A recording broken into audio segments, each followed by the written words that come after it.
Vous êtes chez Tartampion? Salut à tous! Alors, on joue à quoi en attendant Noël? Eh bien aujourd'hui, moi je joue au Palais de Carrara. C'est un jeu de Wolfgang Kramer et Michael Kiesling. À partir de 10 ans, 2 à 4 joueurs, 60 minutes et un matériel magnifique. Personnellement, j'ai jamais vu des paravents aussi mignons avec un carton aussi épais. On a un grand plateau de jeu avec une roue principale sur laquelle se situe du marbre. Voici les 6 couleurs existantes de marbre. À gauche, nous avons des bâtiments neufs sont déjà installés. Et il y a une pile pour compléter à gauche. Et sur chacun de ces bâtiments, on voit en bas à droite un petit objet qui représente le bâtiment. Eh bien, ces objets nous attendent à la droite du plateau, bien disposés pour l'achat. Au fond du plateau, nous avons des villes qui nous permettront de lancer des évaluations afin de gagner de l'argent ou des points de victoire. Et ces villes-là, nous les retrouvons sur notre plateau individuel. Nous devrons construire devant des bâtiments. Alors, quel est le but du jeu? Eh bien, le but du jeu sera d'être celui qui a le plus de points de victoire. Comment on gagne des points de victoire? Eh bien, on va gagner des points de victoire grâce à nos bâtiments et du coup à nos objets en fin de partie. Et ces points de victoire seront déclenchés lors d'évaluation. Concrètement, qu'est-ce qu'on fait à son tour de jeu? C'est très simple. On a le choix entre 3 possibilités: acheter du marbre, construire un bâtiment ou lancer une évaluation, que ce soit dans les villes ou dans les bâtiments sur votre plateau individuel. Eh bien, très simple. Quand on achète du marbre, on commence, on tourne la roue d'un cran. On complète pour que sur le plateau, sur la roue, il y ait au total 11 morceaux de marbre. Ben là, j'en rajoute 3. Et du coup, on choisit dans quelle part de la roue nous allons acheter le marbre que l'on veut. On achète ce qu'on veut, mais par contre, on ne peut pas prendre du marbre dans ce coin et dans ce coin-là. Par exemple, je peux dire, eh ben, je vais prendre juste le marbre rouge. Eh bien, comme il est ici le marbre rouge coûte 4. Si j'avais décidé de prendre le marbre rouge ici, ça me coûtait 3. Mais si je prends le marbre rouge ici, ça me laisse la possibilité d'acheter du marbre noir et du marbre blanc. Or, quand on regarde dans les camemberts, plus on s'éloigne, moins il y a de couleurs dessinées avec le coup. Ce qui veut dire qu'à partir d'ici, le noir n'étant plus représenté, il est gratuit. Donc je peux dire, pour 3, je prends le marbre rouge et le marbre noir gratuitement. C'est aussi simple que ça. Je le cache derrière mon petit paravent et mon tour est terminé. Voilà comment on achète du marbre. Et ensuite, très simplement, comment on construit un bâtiment? C'est facile, on choisit le bâtiment qui est présenté devant nous et on paye le coût qui est indiqué ici. Il faudra 5 marbres. Alors, il n'y a pas de couleur car c'est vous qui déciderez quelle couleur vous choisirez pour construire ce bâtiment. Et c'est là que c'est intéressant puisque selon la couleur que vous choisirez, vous aurez le droit de le placer en face d'une ville ou pas. Exemple, si vous voulez construire un bâtiment sur Livorno, cette magnifique ville, eh bien vous ne pourrez la construire qu'avec des cubes blancs, des cubes de marbre blanc, ce qui est la plus grande valeur dans le jeu. Voilà, là il faudra 5 marbres blancs pour que j'ai le droit de poser mon bâtiment comme ceci.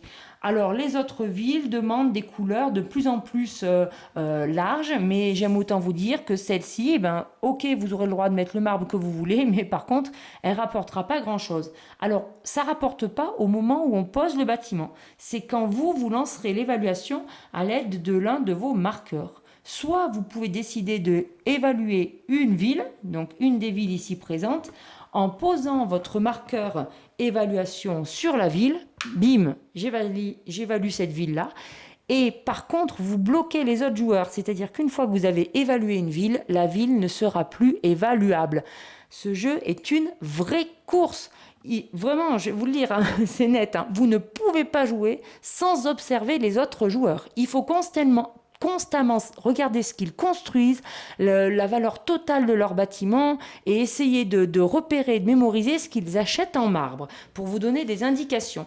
Une vraie course, c'est moi qui vous le dis. Donc quand vous évaluez la ville, vous regardez quelle ville vous avez évaluée et elle vous rapportera soit de l'argent pour acheter du marbre, soit des points de victoire. Et si vous avez évalué cette ville-là, par exemple, et que vous avez ces 2 bâtiments, on totalise le nombre de bâtiments, 5 plus 5 multiplié par 2, vous gagnez 10 points de victoire. Alors vous allez me dire, ouais, mais qu'est-ce qui se passe s'il y a quelqu'un qui évalue une ville et que je voulais la faire? Eh bien, il y a un plan B. C'est ça que j'aime dans les jeux. Vous avez toujours un plan B. vous pouvez vous dire, eh ben, je ne peux plus évaluer la ville, donc du coup, je vais évaluer les bâtiments. C'est une autre possibilité. Donc, par exemple, pour vous expliquer ici, admettons, là, vous avez un palazzo ici, et alors, on va enlever le port, mais on va remettre un palazzo là, voilà. Donc là, j'ai deux palazzos, ils sont sur deux villes, mais si quelqu'un a évalué cette ville, je ne pourrais plus évaluer ça. Donc, je vais dire, eh ben, j'évalue les palazzos. Donc, je pose mon marqueur sur palazzo ici, voilà, et je compte qu'est-ce que mes palazzos me rapportent. Donc celui-ci, il est de valeur 3, je multiplie par 2 points de victoire, il me rapporte 6 points de victoire. Et celui-ci, il est de valeur 4, je multiplie par 3 sous, il me rapporte 12 sous. Voilà, j'ai expliqué la majorité du jeu. Alors bien sûr, quand on évalue les bâtiments ou les villes, on gagne immédiatement le petit objet et c'est important de vous l'expliquer car en fin de partie, il va y avoir un décompte. Alors le décompte est expliqué sur la règle de jeu, enfin sur l'aide de jeu, pardon. Vous avez ici, vous gagnerez 3 points de victoire en fin de partie par objet devant vous. On gagnera aussi à la fin de la partie des points de victoire par valeur de bâtiment, donc ça c'est très important. Et ce petit carton que l'on pose à côté du plateau rappelle non seulement ce que vous gagnez en fin de partie, mais surtout quand la fin de partie se déclenche. Il y a deux possibilités, soit quand il n'y a plus de bâtiment disponible sur le plateau et dans la pioche à côté, soit quand il y a un joueur qui déclenche les 3 conditions. Les 3 conditions sont les suivantes. Première condition, il faut avoir réalisé 4 évaluations. Deuxième condition, donc selon le nombre de joueurs, il faut posséder par exemple à 4 joueurs 6 objets. Et troisième condition, selon le nombre de joueurs également, par exemple à 4 joueurs, il faut avoir un total de vos bâtiments construits devant vous de valeur 20. Donc voilà pourquoi il faut surveiller ce que les autres font. Qui va déclencher la fin de partie en premier? Eh bien, c'est ça qu'il va falloir étudier et réfléchir. En dehors de ça, les actions sont très très simples. J'achète mon marbre, je construis mes bâtiments. C'est très très fluide et ça va très vite. Mais vraiment, c'est un jeu où il y a une grande interaction et c'est ça qui me plaît. Avec des actions simples. Voilà, moi, je vais jouer à ça en attendant Noël.